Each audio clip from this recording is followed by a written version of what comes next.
Hello guys and welcome to Skynomics academy. मेरा नाम सुनील कुमार यादव है और आज हम लोग कुछ इंपॉर्टेंट क्वेश्चंस डिस्कस करने वाले हैं जो कि आपके बोर्ड एग्जाम में बहुत ही इंपॉर्टेंट रोल प्ले करने वाला है। ठीक है, तो आज जो इंपॉर्टेंट क्वेश्चन है 10th सीबीएसई के लिए इंग्लिश का, तो याद रखिएगा कुछ ग्रामर के क्वेश्चन है और खास कर यहाँ पर जो है रिपोर्टेड स्पीच से रिलेटेड क्वेश्चन है, क्योंकि बहुत सारे क्वेश्चन होते हैं कि रिपीटेड स्पीच से आते हैं। हो सकता है 3 से 4 क्वेश्चन आ जाए, तो आपको पता होना चाहिए भी क्या एक तरीके से इंपॉर्टेंट है या नहीं है। ठीक है, तो पहले हम लोग कुछ बेसिक जानेंगे और बेसिक के बाद थोड़ा सा चीजों को समझने की कोशिश करेंगे आखिरकार है क्या। ठीक है, यहाँ पर देखो सबसे पहला अगर देखा जाए तो कुछ बेसिक से रिलेटेड क्या है भाई। देखो कभी भी ना जैसे दिस दिया रहे तो उसको किस में चेंज कर देना है, दैट में। याद रखना ये सब रटा होना चाहिए, ये वाला चार्ट और एक नेक्स्ट वाला चार्ट, वो दोनों चार्ट रटा होना चाहिए, तभी आप कुछ ना कुछ कर सकते हो। ठीक है, फिर देयर अगर लिखा रहे तो आप उसको दोज में, या दोज में लिखा रहे आप उसको देयर में, बस चेंज कर देना है। अगर डायरेक्ट से इनडायरेक्ट में जाना है या फिर इनडायरेक्ट से डायरेक्ट में जाना है, समझ गए। उसके बाद नाव अगर दिया रहेगा तो उसको हम लोग देन कर देंगे। ठीक है, नाव को क्या करेंगे, याद हो जाना चाहिए, नाव को क्या करेंगे देन में। उसके बाद अगर हियर है तो वो क्या हो जाएगा, देयर हो जाएगा। अगर टुडे है तो दैट डे हो जाएगा, कल भी मैंने क्वेश्चन में बताया था, टुडे को दैट डे। ठीक है, देयर का दो जोड़ा इसमें देयर है कहाँ पर देयर का दो जोड़ा देयर का दोस्त ठीक तो है। उसमें हेयर का देयर हो रहा है। हाँ, हेयर का देयर होगा, हेयर का देयर हो रहा है। जैसे अगर हेयर रहेगा तब देयर करोगे ना, अगर मान लो कि देयर रहेगा तो देयर का दोस्त करोगे, नहीं समझे। लेकिन वो सेंटेंस पे डिपेंड कर रहा है ना कि किस तरीके से चीजें हैं। अगर सेंटेंस में हियर है कि यहाँ पर खड़े थे, हमारे बगल में ही है, तो हियर का देयर करेंगे, समझ रहे हो। अगर यहाँ पर है कि देयर आर 5 स्टूडेंट्स, ठीक है, तो दोज 5 स्टूडेंट अगर उसको कन्वर्ट करेंगे तो दोनों में अंतर सेंटेंस में देखने को मिलेगा। ऐसा थोड़ा ना कि आंख मूंदे लिख दिए, तो सेंटेंस को भी देखोगे। जैसे टुमारो है, टुमारो को क्या लिखेंगे, द नेक्स्ट डे, बहुत इंपॉर्टेंट है, ये बहुत बार आता है। यस्टरडे को हम लोग क्या लिखेंगे, the previous day. Last night को क्या लिखेंगे, द प्रीवियस नाइट। उसके बाद कैन को कुड, ठीक है, मे को माइट, सैल को शुड और विल का वुड हो जाएगा। उसके बाद अगो, अगो का क्या हो जाएगा, अगो मतलब पीछे। ठीक है, तो इसका मतलब क्या इस्तेमाल करेंगे हम लोग, बिफोर। फिर जस्ट अगर रहेगा तो हम लोग देन। अब यहाँ पर एक बार और जगह कहीं पर देन था ना, नहीं था, चलो जस्ट का क्या होगा देन, और देन का क्या होगा जस्ट। ठीक है, कम्स अगर आ रहा है तो हमको क्या लिखेंगे वहां पर, गो। उसके बाद दस रखेंगे तो क्या आएगा, सो।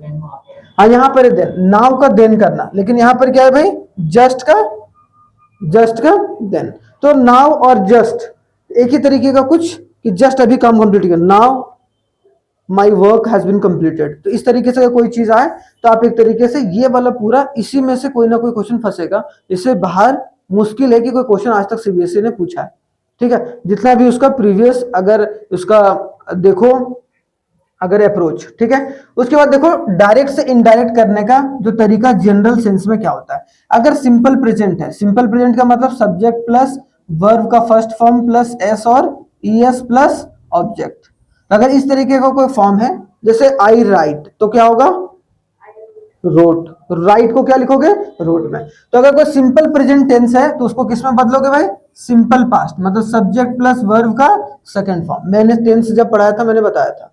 ठीक है, और टेंस मैंने पूरा चैप्टर पढ़ाया, उसमें प्रेजेंट पास्ट और फ्यूचर तीनों को एक तरीके से हमने टच करने की कोशिश करी है। अगर प्रेजेंट प्रोग्रेसिव का मतलब हो गया प्रेजेंट कॉन्टिन्यूअस टेंस, तो subject plus verb plus ING होता है भाई, है ना।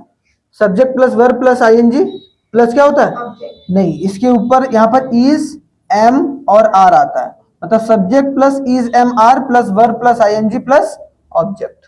तो याद रखना, subject plus is am are plus verb plus ING plus object. जैसे होता है ना आई एम प्लेइंग, जैसे आई एम राइटिंग लिख दिया, ठीक है, तो आई एम राइटिंग लिख दो, समझ रहे हो, आई एम राइटिंग, समझ रहे हो।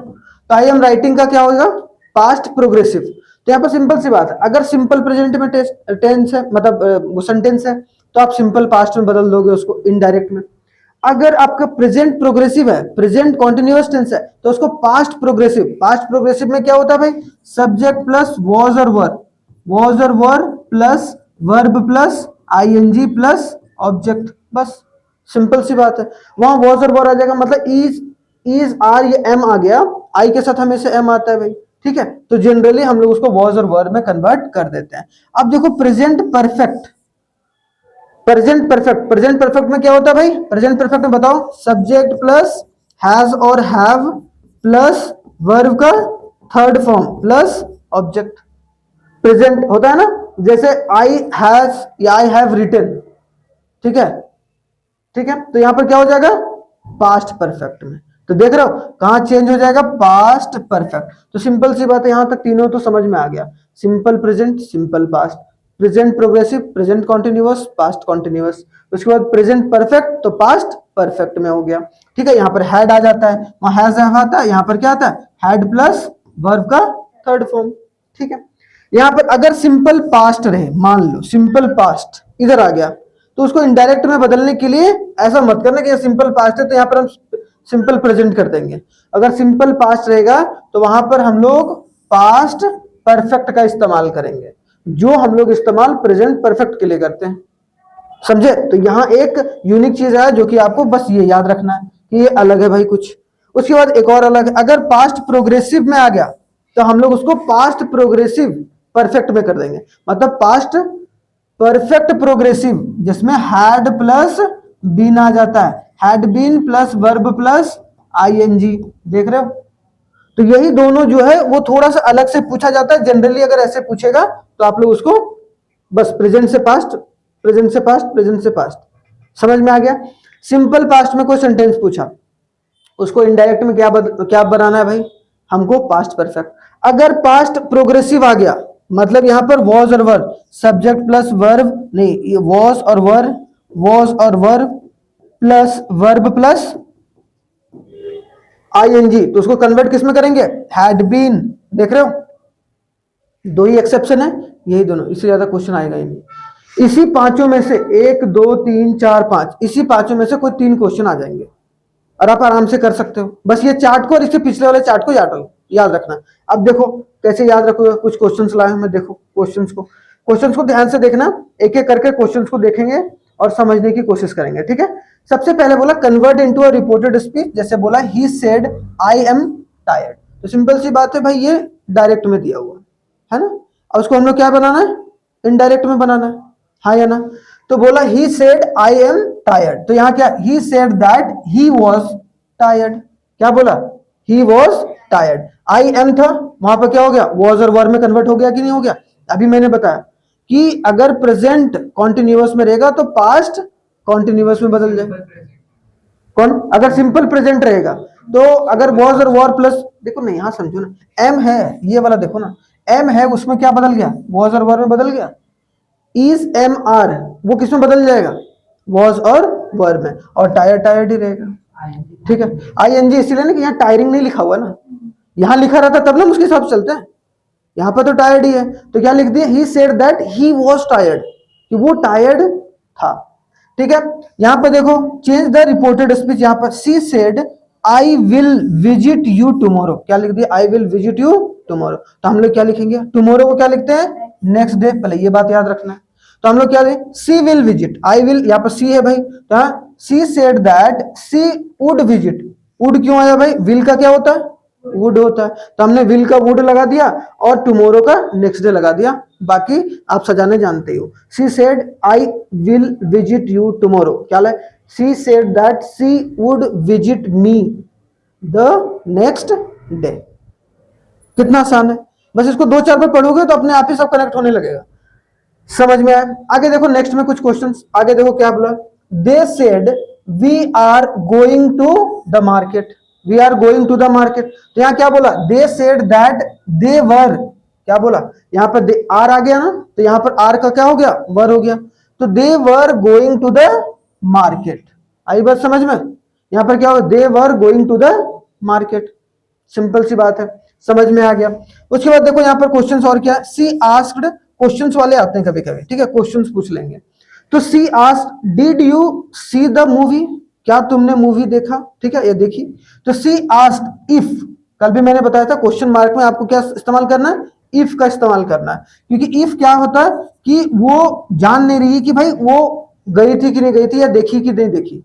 तो she asked if I had seen the movie, क्या मैंने वो मूवी देखी। ठीक है, क्लियर। तो if I had seen the movie, clear हो गया। आगे देखो और भी कुछ क्वेश्चंस। ठीक है, इतना क्वेश्चंस कर लिए काफी है, उससे ज्यादा क्वेश्चंस करने की जरूरत नहीं है। ऐसा नहीं पहाड़ पूरा 2 घंटा इसी में लगा रहे हैं हर रोज। जब एग्जाम हो रहा है तो इस स्लाइड को पकड़े, 4-5 बार इसको देखें, अपने से दिमाग लगाए कि हाँ यार आ रहा है कि नहीं आ रहा है, मेरे को आ रहा है कि नहीं आ रहा है, बस खत्म कहानी। ठीक है, कन्वर्ट या फिर क्या करो, सैंपल पेपर निकालो, जितना भी सैंपल पेपर तुमने सॉल्व करा उसमें से कुछ क्वेश्चंस देखो जो रिपोर्टेड वाले, वो क्या तुमसे बन रहे हैं कि नहीं बन रहे, और क्या उसमें सारी चीजें जो हमने चार्ट में बताई वो उसमें रेगुलेट हो रही है या नहीं हो रही है। Convert into a reported speech. John said I have finished my homework. तो John said that he had finished his homework, उसने अपना होमवर्क कंप्लीट कर लिया।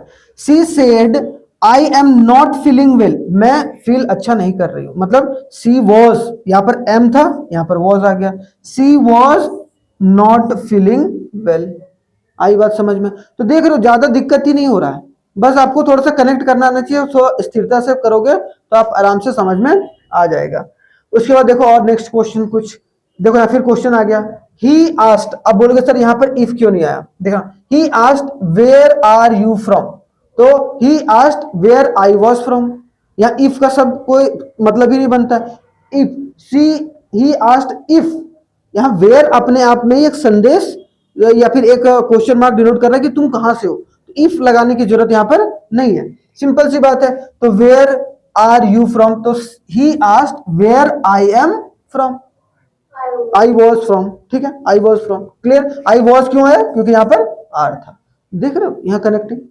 रीराइट द रिपोर्टेड स्पीच, यहां पर Tom said I can't swim, मैं swim नहीं कर सकता, तो यहां पर क्या, कांट का क्या हो जाएगा, कुडंट, कैन का कुड, तो कैन नॉट का क्या होगा, कुड नॉट, तो कुडंट हो गया, सिंपल सी बात है।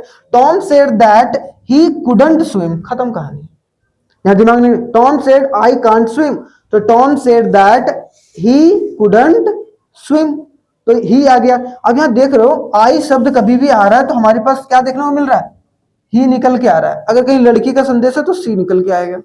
ठीक है, यही आता टॉम नहीं, अगर चेरी लिखा रहता या फिर मान लो चुटकी लिखा रहता, तो चुटकी में क्या करते हैं, Chutki said that she could not swim, मतलब एक जनरल सेंस भी लगाने, ऐसा नहीं कि वहां पर ही लगा दो। ठीक है, तो यहां समझ के चलना है।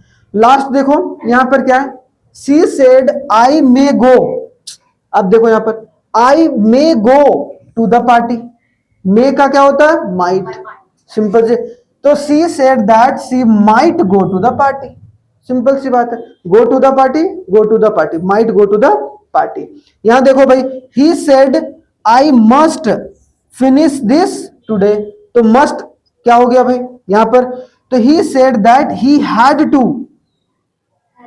आज ही फिनिश करना, he had to finish it that day, today का क्या हो गया, दैट डे हो गया। देख रहे हो कुछ चीजें हैं जो सिर्फ समझ के चलनी है, बाकी सारा बहुत आसान है। ठीक है, तो चलिए ठीक है भाई, आई होप सो आपको समझ में आया होगा। तो चलिए मिलते हैं नेक्स्ट क्लास में, तब तक आप लोग अपना बहुत बहुत ख्याल रखिएगा, धन्यवाद।